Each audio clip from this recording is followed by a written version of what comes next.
מצא וזה מכל מינה. אשרי אדם מצא חוכמה ואדם יפיק תבונה. מה רב טובך אשר צפנת לרעך, פעלת לחוסים בך נגד בני אדם. מה יקר חסדך אלוהים, ובני אדם ניצחת נביך, יחס עיון ירביו מדשן ביתך, בנחת עניך תשכם. טוב שמי שמן טוב יום המוות מיום היוולדו. סוף דבר הכל נשמע, את הלמצוא שמור, כי זה כל אדם. ילזו חסידים בכבוד ונושקותם מנוחה נכונה בשבעה עליונה. תחת קווי השכינה במעלת קדושים הטובים גזור הרקים וזרים. A 20 de maio de 2007, a congregação Sherit Israel, reunida no mais antigo cemitério judaico dos Estados Unidos, celebrou 353 anos de história. Como todos os anos, ressuscitou a memória de uma comunidade que ajudou a libertar a nação e o pensamento. As campas revelam origens portuguesas e fazem as lembranças recuar no tempo, até aquele 7 de setembro de 1654. Esta data recorda a chegada de 23 judeus à costa nova-iorquina. São estes pioneiros os fundadores da primeira comunidade judaica no território norte-americano. Mas a história destes peregrinos começa muitos anos antes, num Portugal intolerante que ostracizava e reprimia judeus e seus apoiantes.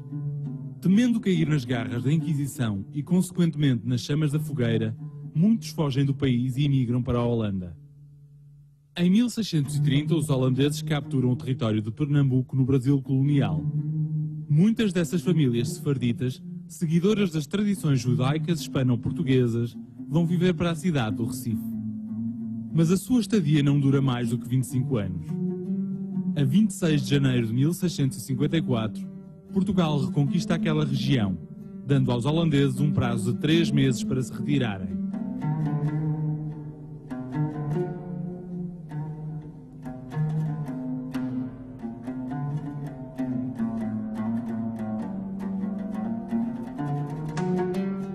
A salvação dos judeus viria da figura mais improvável, o general Francisco Barreto de Menezes, responsável pela reconquista da região brasileira dominada pelos holandeses.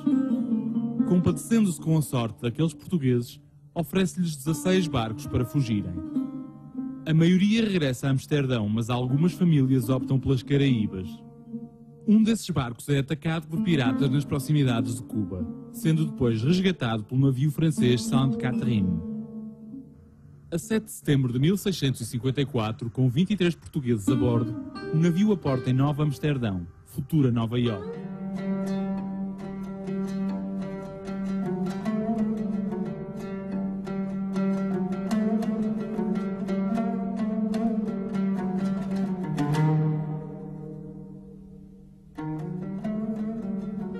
O estabelecimento no território norte-americano não é fácil.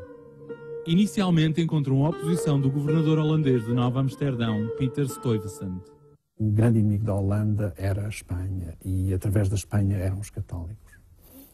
E o Peter Stuyvesant temia que, a seguir aos judeus, viessem os católicos. O governador escreve então uma carta à Companhia Holandesa das Índias, a pedir que rejeite a presença dos judeus na cidade, alegando que depois viriam os papistas. Mas a resposta seria favorável aos sefarditas. Isso não acontece. A Companhia das Índias Ocidentais Holandesas, na qual investiam alguns judeus portugueses em Amsterdão, compadeceu-se com a situação dos judeus portugueses daqui e deu-lhes carta branca para fazerem a sua vida na colónia. Na colónia holandesa, a vida destes portugueses altera-se. Pela primeira vez, sentem-se em casa.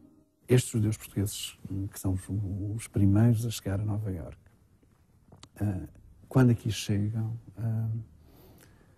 pela primeira vez, vivem num país onde não são perseguidos de qualquer forma. Não são perseguidos por serem judeus. Podem ter cargos públicos, apesar de serem judeus. A maior parte sai de Portugal ainda como cristãos novos, como marranos, como judeus que se fingem cristãos aos olhos da sociedade. E depois no estrangeiro, ou seja, em Bordeaux, ou em Amsterdão, ou aqui em Nova Iorque, ou em Londres mesmo, conseguem despir essa capa de cristianismo que eram forçados a usar e revelam a religião ancestral. Apesar de rejeitados e escorraçados de Portugal pelas instituições do país, preservam na memória e na tradição as suas origens. A sua designação oficial continua a reconhecê-los como gente da nação portuguesa. 10 anos depois da chegada dos primeiros sefarditas, Nova Amsterdão passa para a coroa britânica e adota o atual nome. Em Nova Iorque, os judeus começam a dedicar-se ao comércio, alterando o seu modo de vida.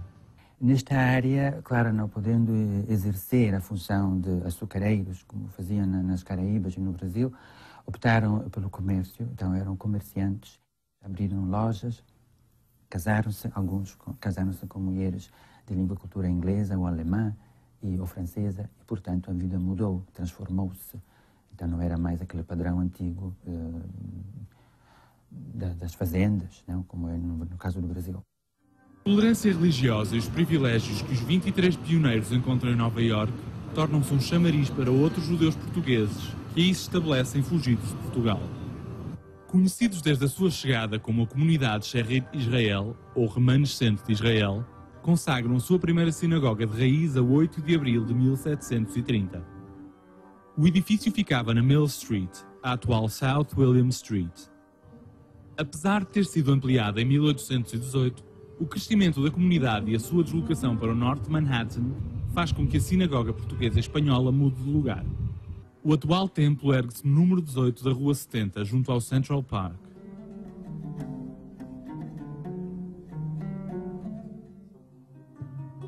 O orgulho de serem portugueses faz com que até ao final do século XIX utilizem a língua de Camões nos registros da sinagoga e nos negócios.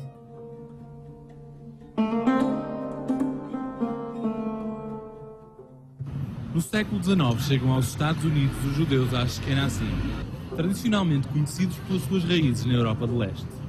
Fogem ao antissemitismo e às perseguições naquela região.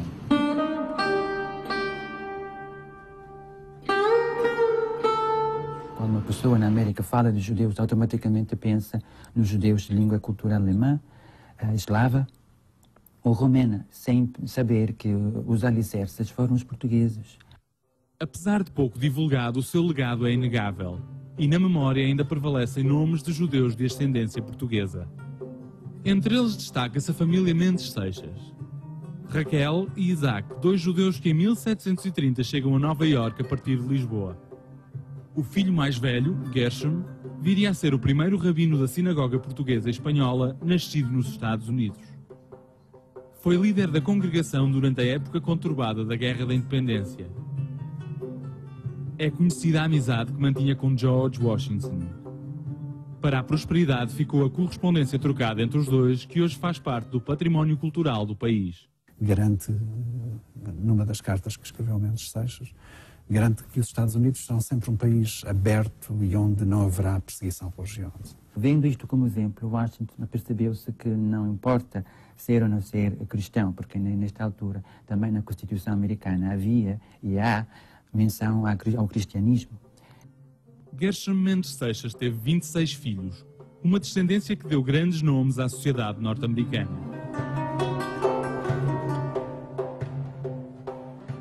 O Jewish Theological Seminary dá-o como exemplo do que deve ser um rabino, do que deve ser um líder religioso, um líder de uma congregação, um líder espiritual. Dos filhos de Raquel e Isaac, também Benjamin Mendes Seixas se destaca ao fundar a Bolsa de Valores de Nova Iorque, juntamente com Isaac Gomes, outro judeu português.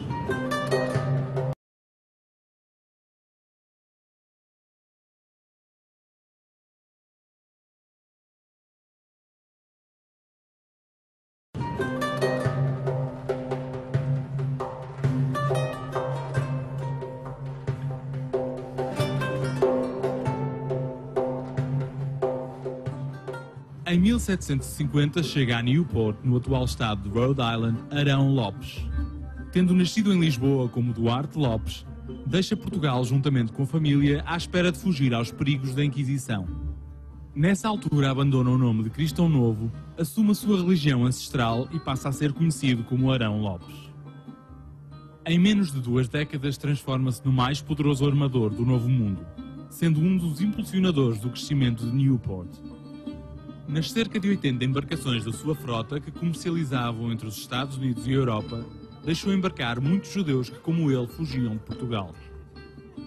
Conhecido como o Príncipe dos Mercadores, também Arão Lopes se distingue pelo seu papel na Guerra da Independência. Quando as forças britânicas fizeram um bloqueio para tentar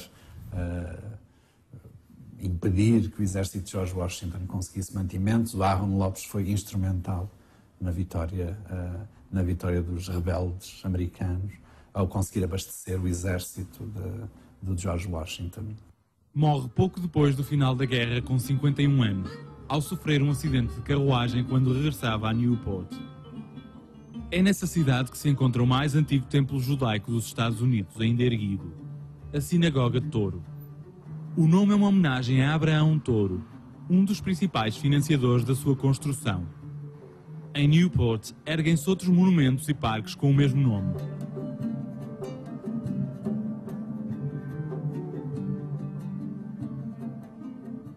A sul dos Estados Unidos é o nome de Samuel Nunes Ribeiro que prevalece nos anais da história. Médico de profissão, nasce em Idanha Nova nos finais do século XVII.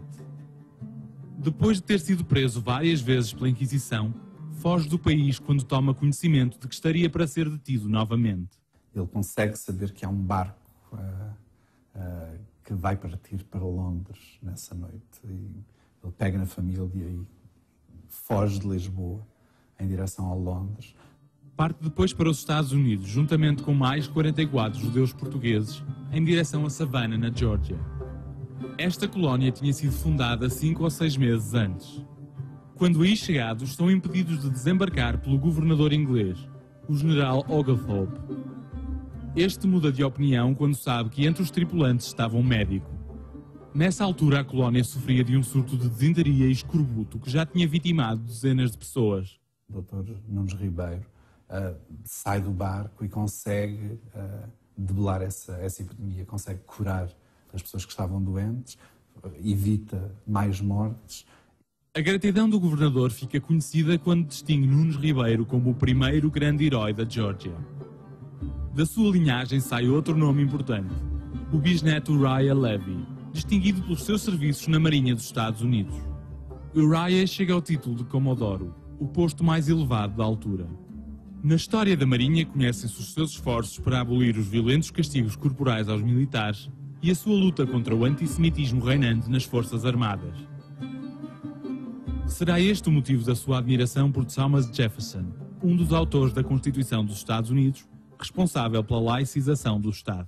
O Uriah Levy achava que, precisamente por causa disso, precisamente por essa insistência do Jefferson em tornar um requisito constitucional essa separação, só por causa disso é que um judeu poderia, nos Estados Unidos, alcançar o topo da carreira e chegar onde ele tinha chegado.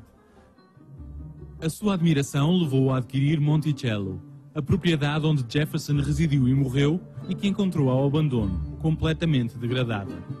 Uriah Levy restaura a casa que deixa em legado ao povo americano. É nessa quinta que se encontra enterrada a sua mãe. A Marinha dos Estados Unidos atribui o seu nome à sua mais antiga sinagoga em 1959 e a um caça-submarinos durante a Segunda Guerra Mundial. Nascido em Filadélfia no século XVIII, era filho de Michael Levy e Raquel Machado, filha de Rebecca Machado, uma das grandes matriarcas luso-americanas. Da mesma família, a história recorda o nome de Mordecai Manuel Noah, primo de Uriah. Natural de Charleston, viria a ser o nome judeu mais conhecido do século XIX. Consagrado como homem dos 7 ofícios, foi juiz, político, cônsul, jornalista e escritor. Meio século antes da fundação do sionismo, que lutava pela criação de um Estado judaico, Mordecai Manuel Noah defende a necessidade de uma pátria para os judeus, que devia ser Israel. Ele defende a compra de terra, a compra da antiga Israel aos turcos, para que os judeus pudessem ter um Estado. Para protótipo desse Estado judaico, compra uma ilha no norte de Nova Iorque, perto das cataratas do Niagara, à qual chama Ararat.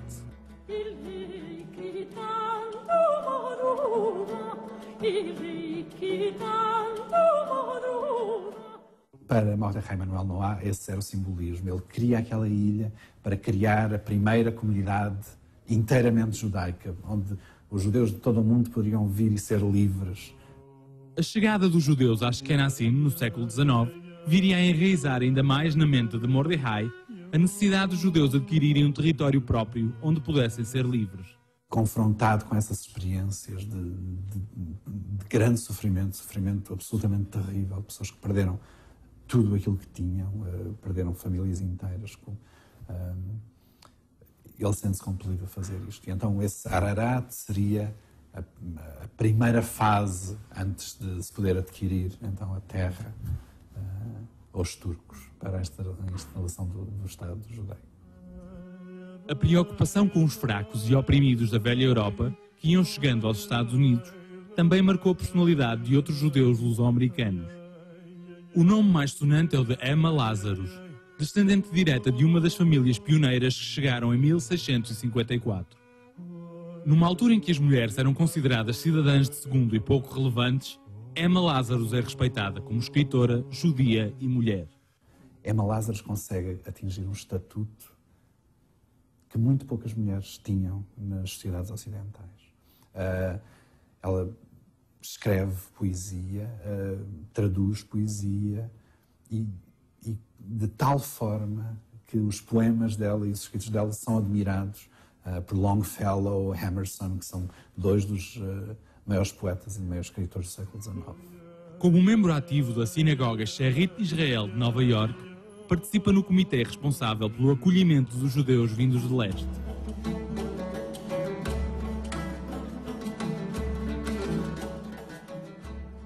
Aproveitando o seu prestígio como escritora e poetisa, escreve para jornais como o New York Times em defesa dos mais desfavorecidos. Inspirada pelos mesmos objetivos, escreve O Novo Colosso, o poema gravado no pedestal da Estátua da Liberdade, um hino para quem chega à espera de conquistar o sonho americano. Vinde a mim, vós os pobres e cansados, as multidões que desesperam pela liberdade, os que abarrotam por essas costas e ninguém ama. Enviai-mos os sem casa, os naufragados, porque junto à porta de ouro ergo a minha chama. Emma Lazarus viria a morrer em Nova Iorque, um ano depois da inauguração da estátua. Tinha apenas 38 anos. Como ela, também o seu primo Benjamin Cardoso se preocupou em proteger os mais discriminados. Como juiz do Supremo Tribunal de Justiça, escreveu acórdãos que ainda hoje são tidos como padrão a seguir. Em sua homenagem existe em Nova Iorque uma escola de direito com o seu nome. O século XIX é sem dúvida uma época de mudanças para a sociedade norte-americana. Começam a surgir mentes mais abertas, interessadas em alterar o percurso do país. Sabato de Moraes é um desses pensadores. Descendente de judeus portugueses, nasce em Itália e chega aos Estados Unidos em 1851 para se tornar rabino da Sinagoga Portuguesa de Filadélfia. Influenciado pelas ideias republicanas do pai, fica revoltado quando vê que um país que abraça os ideais da liberdade e igualdade oprime e maltrata os mais desprotegidos. Ele é criado com todas estas influências maçónicas, de liberdade, fraternidade e igualdade, de olhar para toda a gente, para todos os seres humanos como iguais. E chega aos Estados Unidos e, passado pouco tempo de estar aqui, é enfrentado com a situação da Guerra Civil, onde os Estados do Sul tentam defender um modo de vida que na nossa concepção atual é fácil dizer que era completamente insustentável, injusto e obsoleto, mas que na altura, para Sabato de Moraes, já lhe parecia assim. Sabato de Moraes transforma-se num dos mais fortes líderes religiosos a defender o fim da escravatura, alguns anos antes do início da Guerra Civil. Era um visionário e havia poucos como ele. Sabato,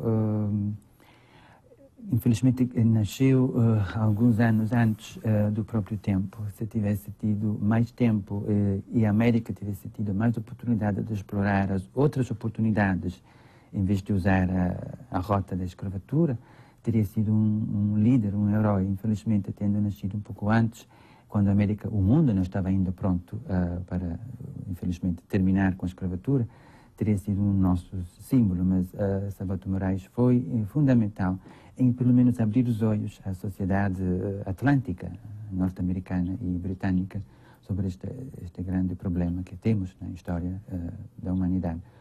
A dizer que é insustentável para um país que se arvora em ser a pátria da liberdade,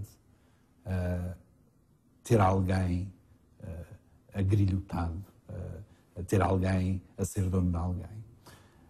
E então junta-se a uma série de outros clérigos, a maior parte protestantes, a defender o fim da escravatura.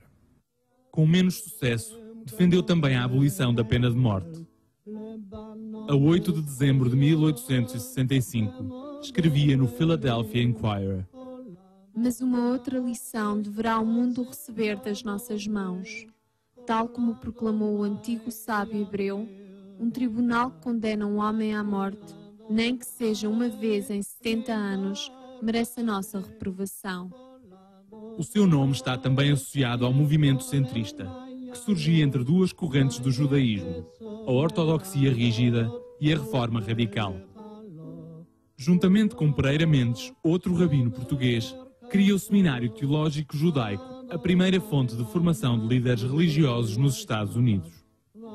A sua morte, a 12 de dezembro de 1897, levou às ruas de Filadélfia dezenas de milhares de pessoas.